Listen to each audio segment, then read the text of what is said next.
Bonjour chers amis, heureux de vous retrouver une fois encore sur notre chaîne Kamit Cartoon pour une nouvelle légende, pleine de leçons.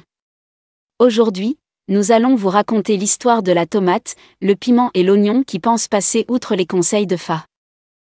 Dieu créa la nature et l'homme fit son apparition sur la terre. Il en est de même pour les animaux et les plantes.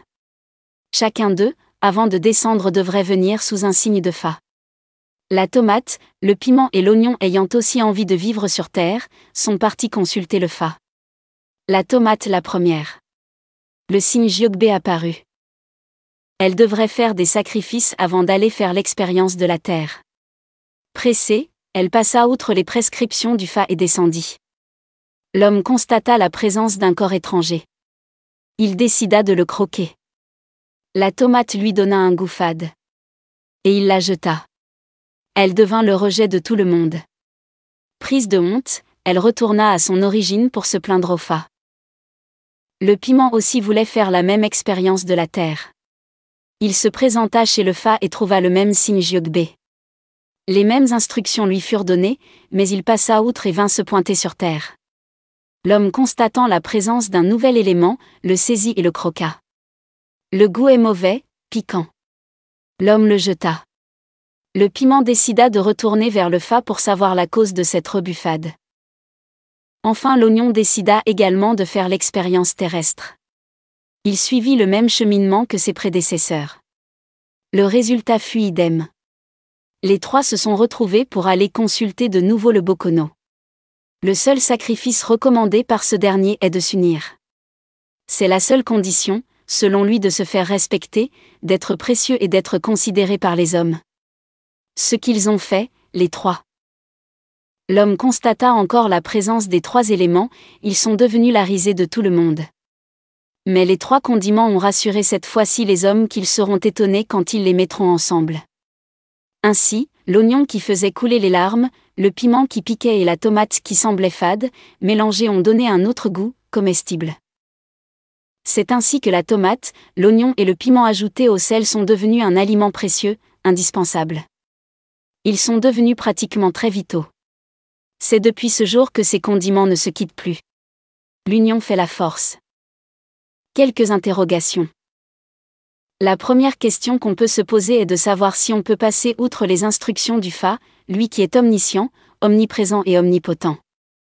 Pourtant, les trois amis l'ont délibérément fait. Malheureusement, ils l'ont appris à leurs dépens. Pour des raisons de leur entêtement et de leur cupidité, ils ont essuyé chacun la honte et le rejet de l'homme. C'est la preuve que l'on ne peut pas se permettre de faire ce qu'on veut sur cette terre. Leçon 1.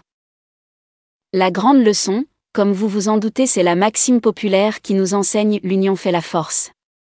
Elle peut paraître relative selon certains esprits. Par exemple, au Bénin, l'histoire a retenu l'union de grands partis politiques dans un même creuset dénommé « Union fait la nation ».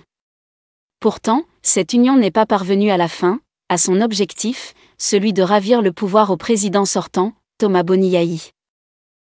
En réalité, la tournure que prennent les événements depuis la fin de cette élection prouve que des disparités subsistent et que l'union proclamée fanfare et tambour battant n'était que de façade. Toujours est-il qu'en dehors de ce cas et de quelques-uns isolés, l'union a toujours fait la force. L'histoire l'a toujours prouvé. Le cas patent est celui des fourmis maniants.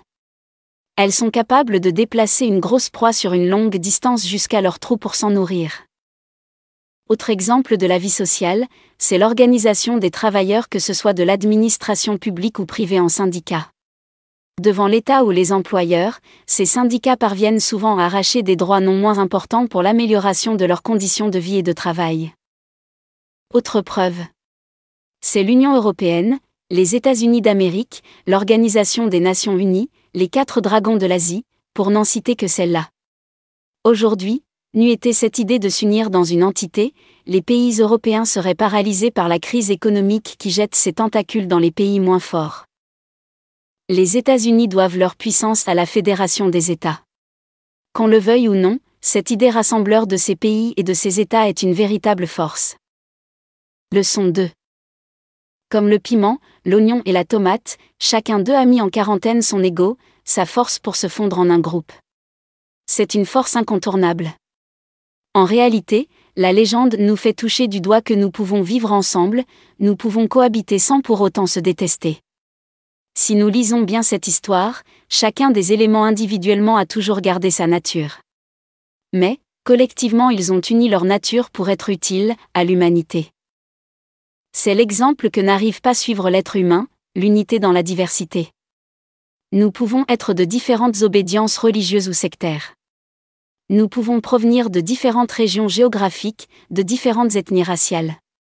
Cela ne nous empêche pas d'unir nos forces en mettant nos différences de côté pour le bon fonctionnement de la famille, de la collectivité, de la société, du pays, du continent et de l'univers entier.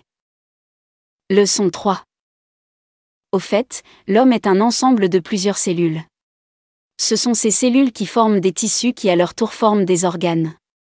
Des organes ensemble forment des appareils et des appareils est né l'être humain. Si nous admettons cette vérité, nous devons être d'accord avec le docteur en anthropologie et écrivain, le Marocain Fawzi Skali qui nous dit « Rappelle-toi que tu n'es pas seul au monde.